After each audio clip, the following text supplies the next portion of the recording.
Hey everybody, Joe Lowry, what a day. Happy Thursday, Thirsty Thursday. That's right, folks, one more day until the weekend. We're almost there, folks. Today is October 19th, and as we all know, today is National Kentucky Day. That's right, for all you fellow Kentuckians out there, happy Kentucky Day. And today also marks the 30th anniversary of the infamous Black Monday. That's right, on this day in 1987, the Dow Jones Industrial Average fell nearly 508 points to be exact, with a closeout at 1,738, which translates to the tune of 22.61% loss for the day. In Australia and New Zealand, the 87 crash was referred to as Black Tuesday, and that's because it was the next day there due to the time zone difference. That's right. And not to confuse history, the terms Black Monday and Black Tuesday are respectively applied to October 28th and 29th of 1929, which occurred after the Black Thursday of October 24th. This all stemmed from the stock market crash of 1929. Well, there you go.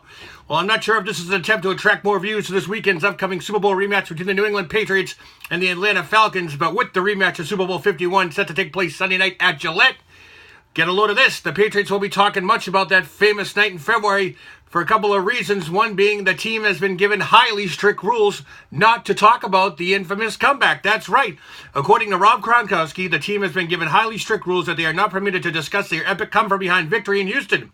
Gronk was asked about the takeaways he drew from Super Bowl 51, and despite not being on the field, but the tight end didn't offer much insights as well, because he said, well, we've been given really high, strict rules that we aren't allowed to talk about the game. This is crazy. So you're not really going to get any information from anyone about that, he explained. He also went on to say, I'm just looking forward to this week as for what happens to a player who has loose lips. Well, we don't know. Gronk didn't allude to any sort of punishment. But doesn't anybody think this is strange, folks? The Patriots are not allowing the players to talk about that big game, that big come from behind, that Super Bowl historic performance. I don't get it. Just somebody's going to talk about something somewhere. Well, anyways, after the ankle break heard around the world, Celtics forward Gordon Hayward had surgery early this morning, and his dad tweeted out that it was a complete success and a full recovery is what lies ahead.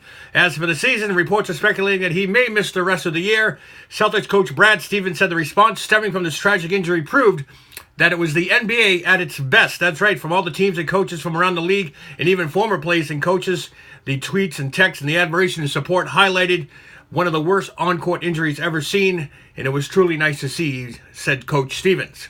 And the Boston Bruins trying to get back in the win column tonight as they host the Vancouver Canucks tonight at the Boston Garden.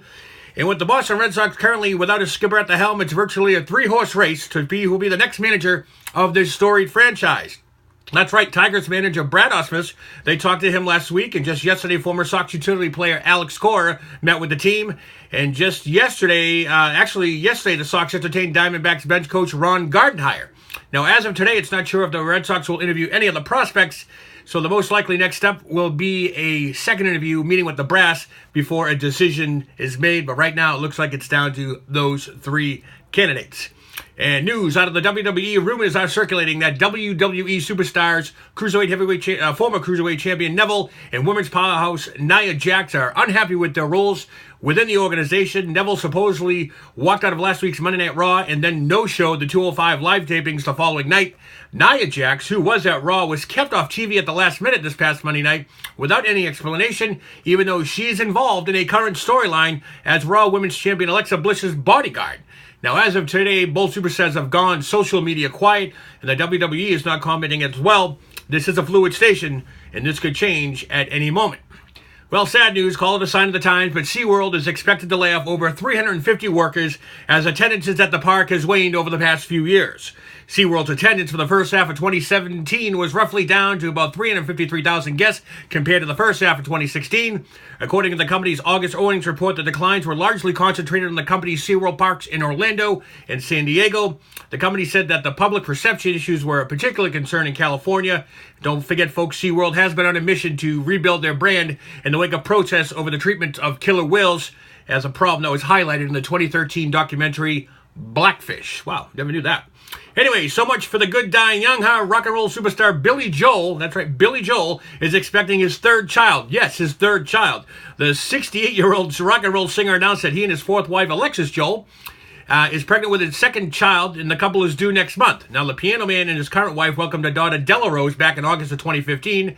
Their bundle of joy arrived a month later after the couple got married. And, of course, Joel has another daughter, Alexa Ray Joel. She's now 31, and that was from second wife, model actress Christy Brinkley. We all know about that.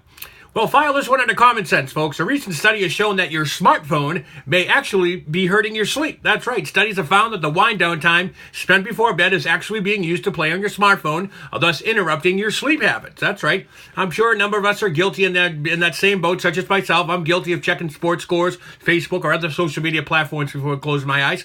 These tactics take it longer to fall asleep, and therefore you're losing out on the important Z's that are necessary for you to get.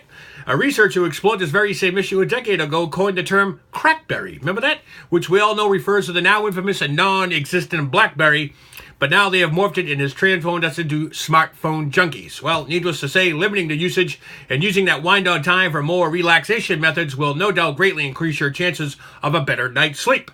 Me, I prefer the old cookies and milk followed by some snuggling time as a way to relax before I shut my eyes.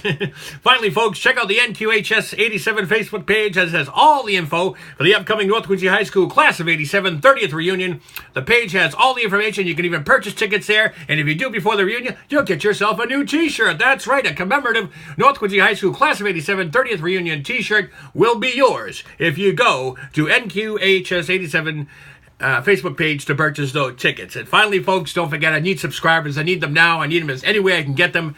So if you can get your friends, neighbors, friends, whatever you got to do, www.youtube.com/Joe Lowry What a Day. All you have to do is hit subscribe. It's free. It's free. It's free. Anyways, I'm Joe Lowry. Thirsty Thursday is here. I'll catch you tomorrow. What a day.